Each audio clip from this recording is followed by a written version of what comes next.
Cher auditeur, aujourd'hui, je veux te parler d'un sujet essentiel et parfois tabou dans le domaine de la médiumnité et des pratiques énergétiques.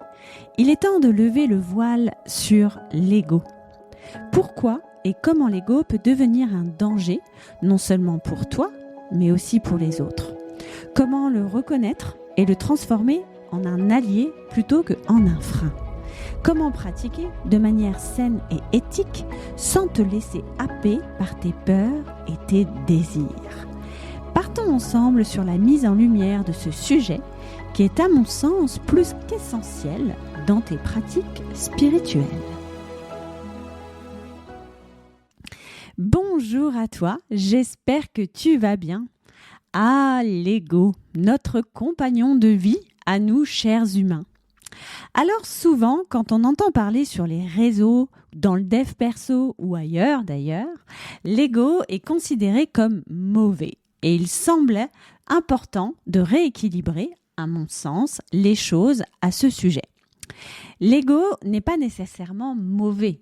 Il est nécessaire à notre construction en tant qu'être humain parce qu'il nous aide à aller de l'avant, il nous aide à sortir de notre zone de confort, nous challenger et nous relever de situations difficiles. Bref, l'ego, c'est vraiment un véritable moteur pour nous humains. Mais quand il pose problème, c'est lorsqu'il prend le dessus. Et c'est là qu'on peut voir les dérives de cet ego. D'abord, il peut être dérivant dans notre vie d'humain. L'ego surdimensionné, par exemple, nous rend hautains, provocateurs, obtus et nous enferme dans des schémas destructeurs pour nous et pour les autres. Dans les pratiques spirituelles, il peut créer des dérives dangereuses et c'est justement sur ce sujet précis que je voudrais échanger avec toi aujourd'hui, toi qui pratiques peut-être déjà avec l'invisible ou qui aimerais le faire. Dans mes expériences personnelles et celles des lumineuses, les femmes que j'accompagne, j'ai vu à quel point une médiumnité mal encadrée, où l'ego prend le dessus, peut devenir un véritable poison. Et je te propose, dans cet épisode, de te montrer comment l'ego spirituel peut se manifester dans tes pratiques.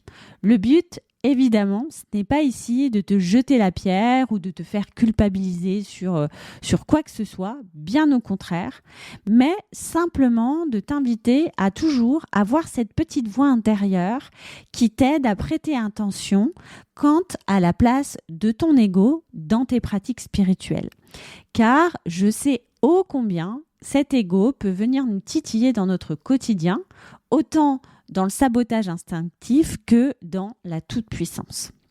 Pas plus tard que ce matin, d'ailleurs, je faisais une lecture d'âme à une lumineuse et contrairement à la plupart des personnes, cette femme est restée très silencieuse tout au long de la lecture d'âme. Elle n'échangeait pas du tout avec moi, juste des petits rires, des petits mouvements de voix, mais il n'y avait aucun échange. Et donc, à ce moment-là, quand même, la lecture d'âme, ça dure environ 2 heures.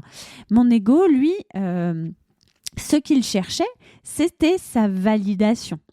Donc, n'en ayant pas, j'ai senti que je commençais à avoir des doutes sur ce que je recevais. Et j'avais tout ces pensées intérieures où je me demandais est-ce que je lui dis les bons messages et si je tombe à côté et peut-être que c'est pas du tout ça, peut-être qu'elle comprend pas ce que je lui dis et toutes ces pensées qui commençaient à venir à moi et j'ai dû plusieurs fois me recentrer pendant la lecture pour ne pas me faire happer par cet auto-sabotage qui vient de l'ego. Alors, je viens te le dire que l'ego, notamment dans nos pratiques spirituelles, même dans notre vie d'humain, mais je suis ici pour vraiment te parler des pratiques spirituelles, a très souvent tendance à se manifester. Même moi qui suis maintenant une médium expérimentée, il vient régulièrement me titiller et je dois vraiment travailler sur ma foi, sur l'estime de moi, sur l'amour que j'ai, de l'univers pour justement ne pas me faire happer par cette énergie négative.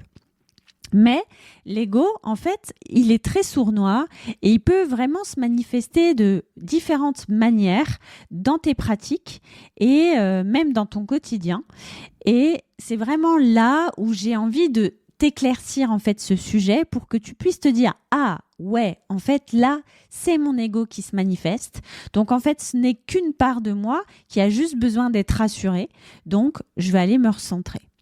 Donc en fait, ton ego, il va se manifester de deux façons différentes. Soit il va être en mode destruction, soit il va être en mode toute puissance. Donc quand je te parle de destruction, c'est destruction de toi-même, et toute puissance, c'est vraiment vis-à-vis de l'autre.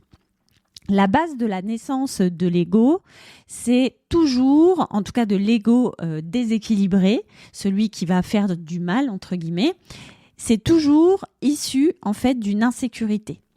Quand notre ego se manifeste à mauvais escient, c'est qu'il y a un danger perçu par ton cerveau et donc il va envoyer l'ego pour te protéger.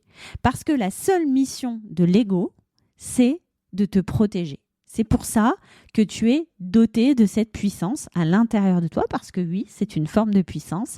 Elle ne veut que te protéger et donc t'accompagner dans une vie beaucoup plus sécure. Donc, pour te protéger, l'ego, lui, il a deux solutions. Soit il va faire en sorte de te faire disparaître, donc cette technique de fuite fait en sorte qu'on ne voit plus, comme ça tu ne seras plus embêté, ou alors attaque et montre que tu es fort, ou montre que tu es forte.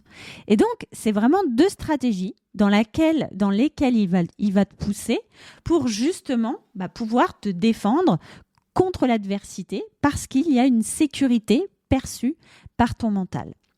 Et donc, souvent, on croit que l'ego n'est que dans l'attaque et dans la toute-puissance, mais il est aussi présent dans la disparition de soi, dans l'auto-sabotage. C'est aussi lui qui va enclencher ce mécanisme. C'est aussi un de ses modes de défense. Et donc, dans le mode attaque, je montre que je suis fort. L'ego peut se manifester donc par cette toute puissance. Donc cette toute puissance, c'est quoi?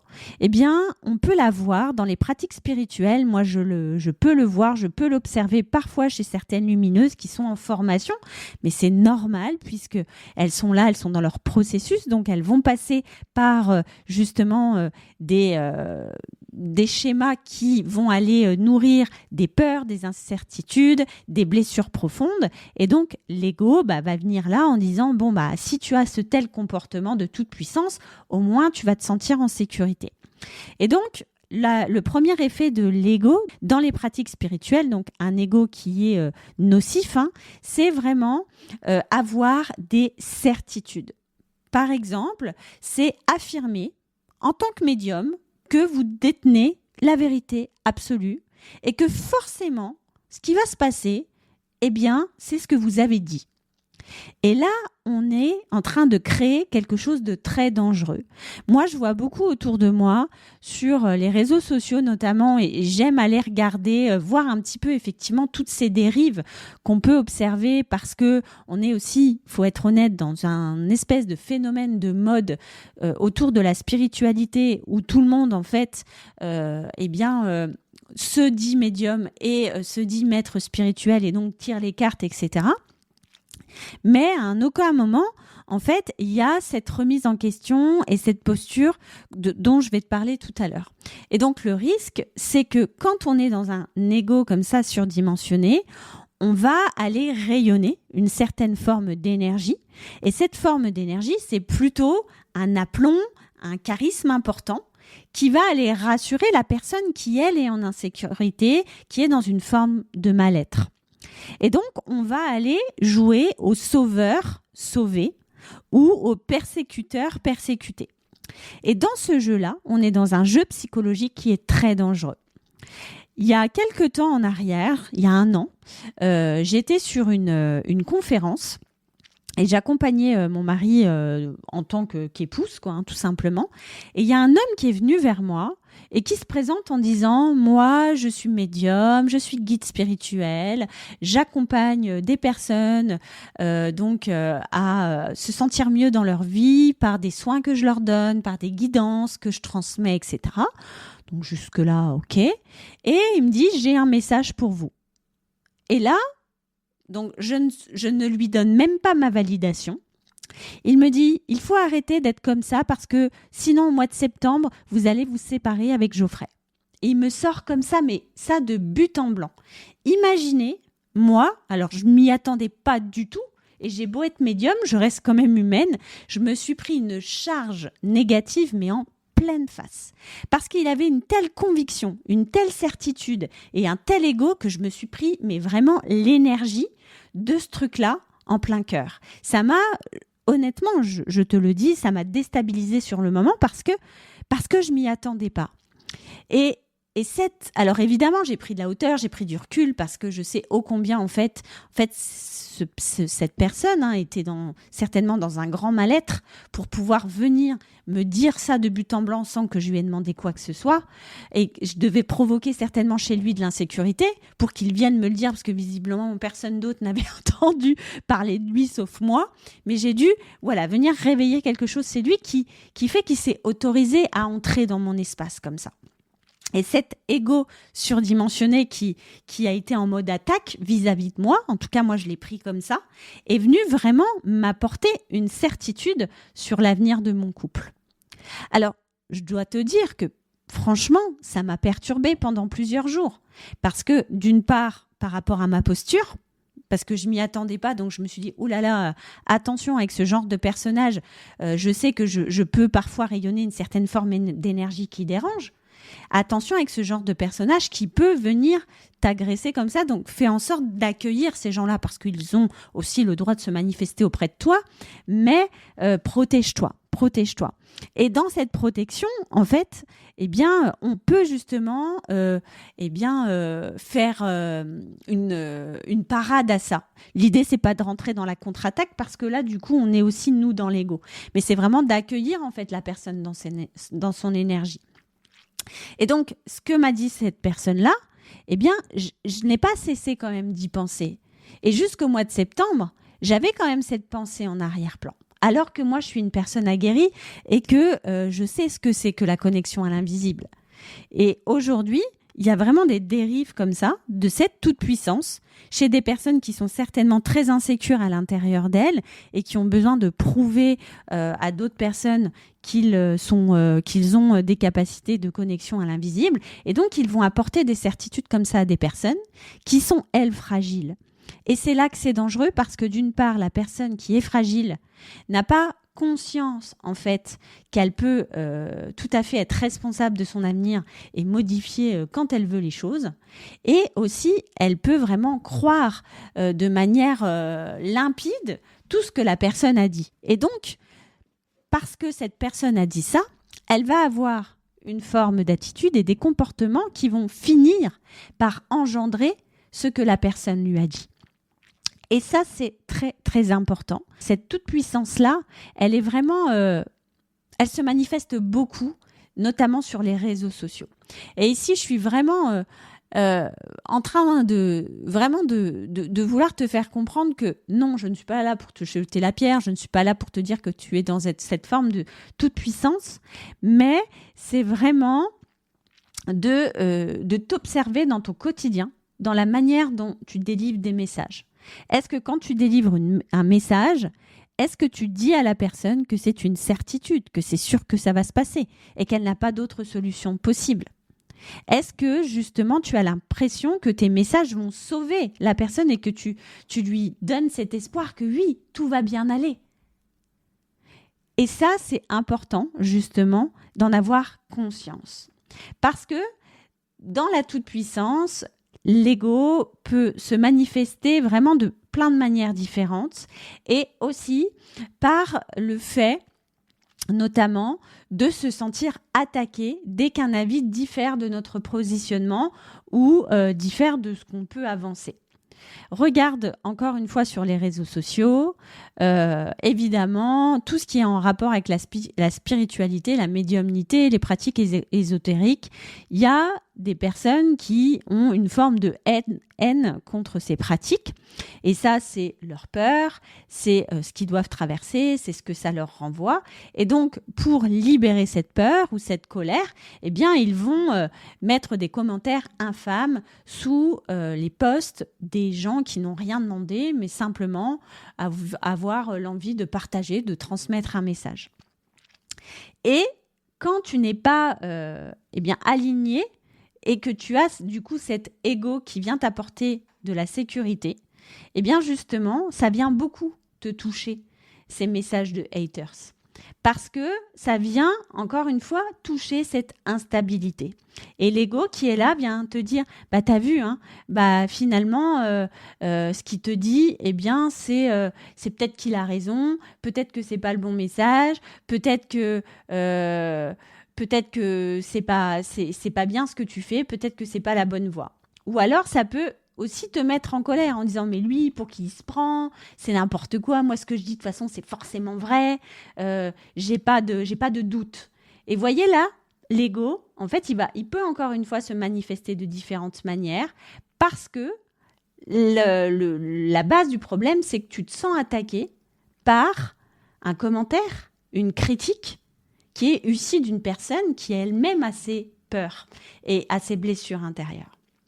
Alors que quand ton ego il est équilibré, en fait, tu peux voir 10 000 messages sur des critiques, mais que ça soit dans la spiritualité ou même toute autre chose, dans ta vie en général. Si tu es aligné avec ce que tu fais, eh bien, tout ce que la personne va pouvoir te dire négativement par rapport à tes actions, par rapport à tes formes de pensée, ça ne t'atteindra pas.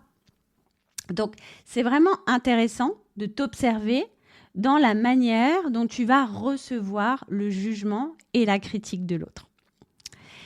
Et dernière manifestation de cet ego dans tes pratiques spirituelles, c'est aussi de faire de tes pratiques un peu un spectacle, quelque chose d'extraordinaire, des expériences de dingue où tu vas en faire des caisses autour de ce que tu peux donner, délivrer, faire expérimenter à la personne. Amplifier les messages, faire du cinéma autour de la canalisation pour impressionner, ça c'est aussi une forme de dérive d'ego spirituel. Et encore une fois, on peut en voir beaucoup autour de nous, que ça soit dans des spectacles qui font le tour du monde, de la France, sur les réseaux sociaux. Et encore une fois, pourquoi on voit toutes ces dérives? C'est tout simplement parce que notre cœur d'humain, notre ego d'humain plutôt, a besoin de la validation. Cette validation, elle vient nourrir quoi? Ce besoin d'amour qu'on a. Parce que l'humain a besoin d'amour. Et si tu as un besoin de validation, donc un besoin d'amour extérieur, c'est qu'à l'intérieur de toi, l'amour que tu te donnes n'est pas assez conséquent. Et ça pourrait être l'objet d'un autre podcast, de savoir comment justement on peut se détacher finalement de l'amour de l'autre pour s'aimer assez suffisamment pour ne plus avoir besoin de cet amour extérieur. Et puis, dernière manifestation de l'ego, c'est vraiment quand il se manifeste dans toute autre chose, dans un tout autre sens, c'est quand il est en mode disparition, comme je te le disais tout à l'heure. C'est-à-dire qu'il va chercher constamment, en fait, à vouloir t'auto-saboter en permanence et à te donner des émotions, des formes de pensée ou des comportements pour que tu puisses ne pas te sentir capable ou assez convaincante pour réaliser des choses qui sont justes, des choses qui sont belles, des choses qui sont bonnes pour la personne. Donc, cette forme d'ego-là va venir toujours te chercher sur tes doutes et sur tes peurs. Donc, ça va venir toujours amplifier ça.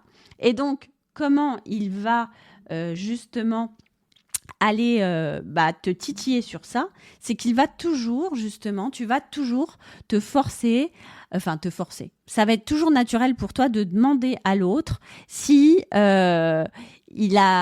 justement ça lui parle, si justement il a vu des changements dans sa vie, si justement il ressent ce que toi tu ressens, si il valide ce que toi tu viens de voir. Donc on va aller toujours chercher la validation.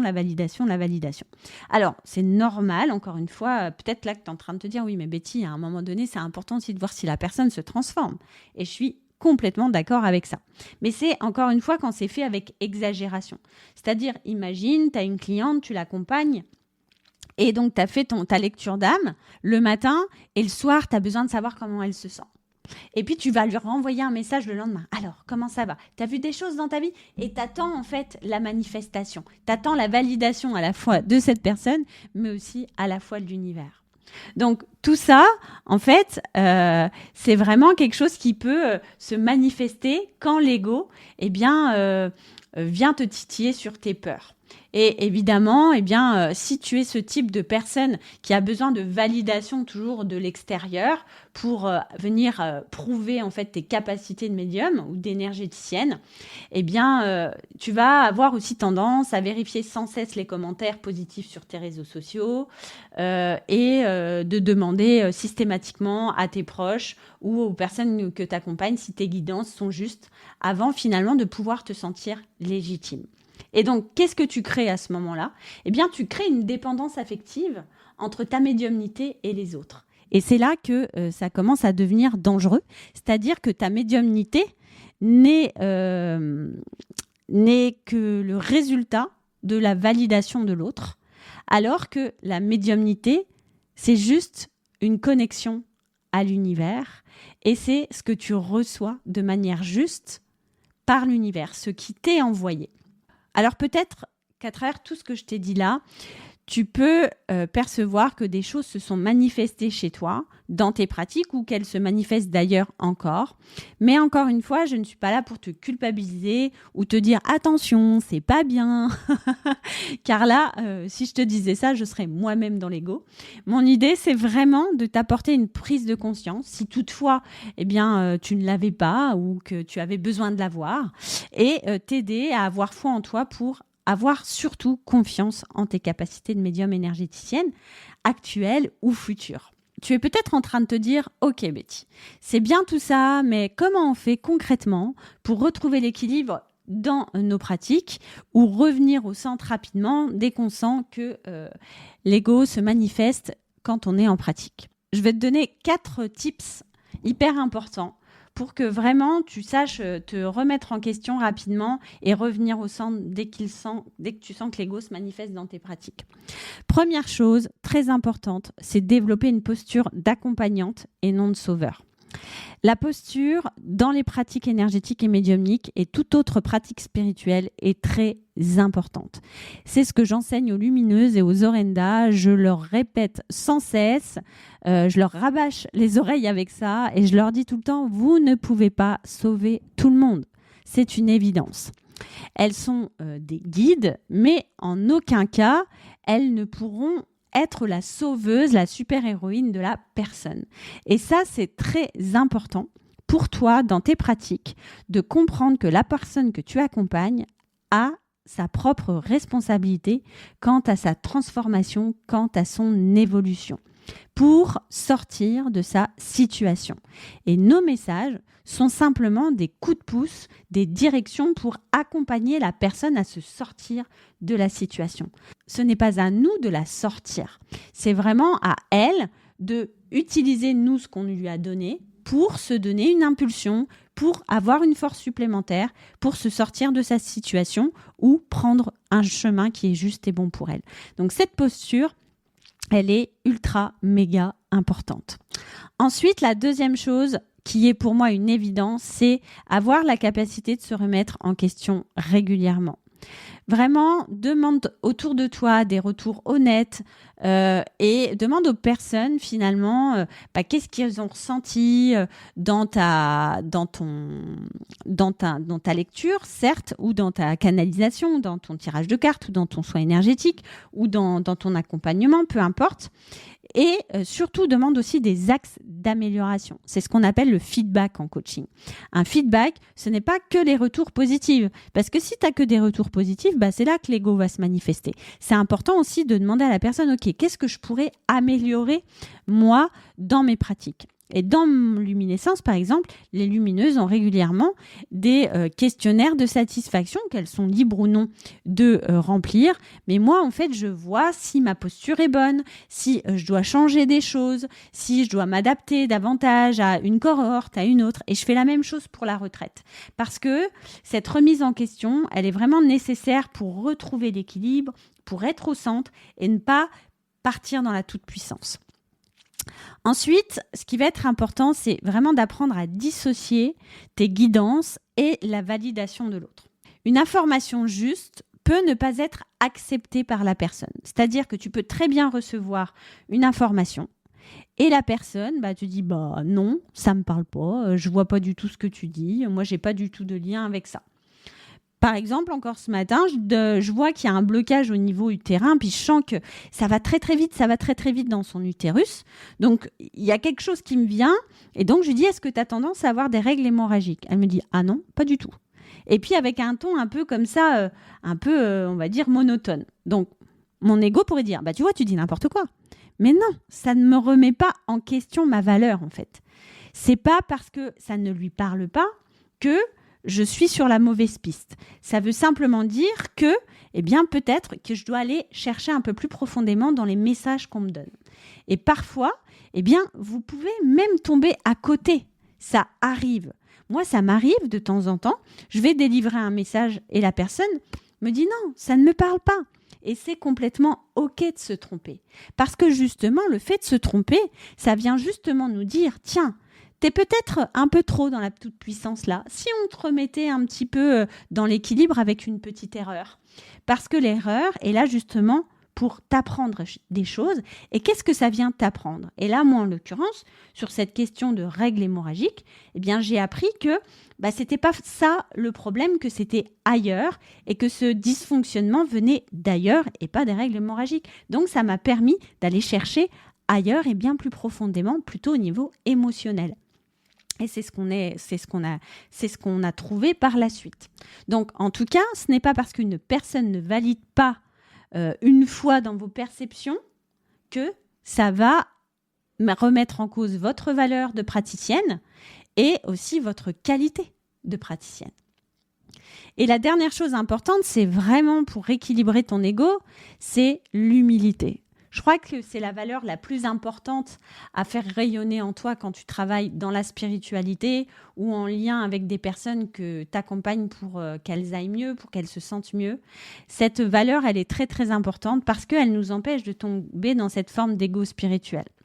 En fait, c'est important et surtout dans les pratiques spirituelles, c'est de se rappeler que nous sommes juste des canaux et non les détenteurs de la vérité absolue. Lorsqu'on pratique en fait, avec une personne, nous sommes simplement des messagers ou des messagères. Et c'est ce que je dis toujours aux lumineuses. Vous êtes au service de l'univers. Vous n'êtes pas ici en tant que personne. Vous êtes ici en tant que canal. Et donc, lorsque vous faites des soins, quand vous accompagnez des personnes en énergétique ou en médiumnité, on n'est pas là pour juger votre personne, vous, humain. On est là simplement pour vous permettre à la personne de recevoir l'univers. Vous êtes comme un tuyau dans lequel on passe de l'eau et qui va permettre d'amener l'eau du puits à l'habitation, tout simplement. Et en aucun cas, on vient remettre en question votre valeur d'humain. Donc cette pratique avec humilité va être l'une pour moi des plus importantes. Et pour résumer, si tu veux équilibrer ton ego, ce qui est important, c'est vraiment développer une posture d'accompagnante, donc qu'on développe nous dans Luminescence, te remettre en question régulièrement et vraiment ne pas remettre en cause ta valeur parce que ce n'est pas validé par la personne.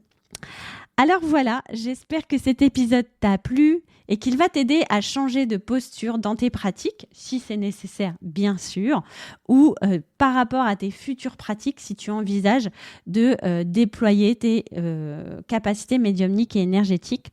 En tout cas, j'espère que ça te fait moins peur et que si tu as des doutes, cela t'a apaisé. En tout cas, sache que luminescence, c'est fait pour ça et que les lumineuses et moi-même, on a tous été dans le même cas.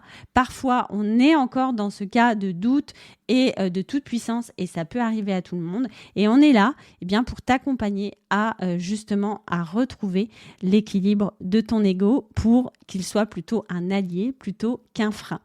En tout cas, ce qui est certain, c'est qu'il est de notre responsabilité de l'observer et de le canaliser pour ne pas qu'il devienne un obstacle. Que ce soit en tant que praticienne ou en tant que consultante, il est essentiel de se rappeler que la spiritualité est avant tout un chemin d'humilité et d'évolution. La prochaine cohorte de luminescence arrive le 21 avril. Alors si tu es intéressé pour intégrer le cercle prestigieux des lumineuses afin de développer ou déployer ta médiumnité de manière saine, sécure et éthique, je t'invite à me contacter sur mes réseaux sociaux, Instagram. N'hésite pas à venir vers moi et on pourra prendre le temps d'échanger lors d'un rendez-vous pour voir si cette formation est la plus juste pour toi. Je te souhaite une excellente soirée, matinée, après-midi, en fonction du moment où tu as entendu cette chronique. Et je te dis à très très bientôt pour un nouvel épisode. Bye bye!